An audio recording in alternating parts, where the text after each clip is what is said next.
Hi mga kapusa, gawa tayo ng tuna carbonara at meron akong pasta, bacon, mushroom, all-purpose cream, century tuna, and Alaska evap. Ayan, prepare tayo ng mainit na tubig at kapag mainit na, ilagay natin ang pasta. Sorry, hindi ko na na-video ng paglagay ng pasta. Wala akong katulong.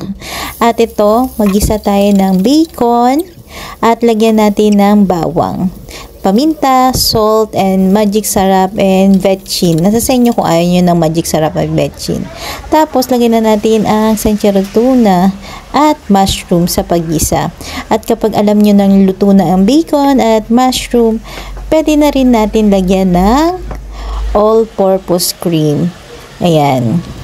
Tapos, halu-haluin lang natin. Medyo sticky na din at okay na. Lagyan na natin ng Alaska evaporada. At pag kulo-kulo ng konti ng Alaska evaporada, pwede na. Ayan na, luto na ang ating tuna carbonara. Mabilisang tuna carbonara. At yan, may toppings akong cheese.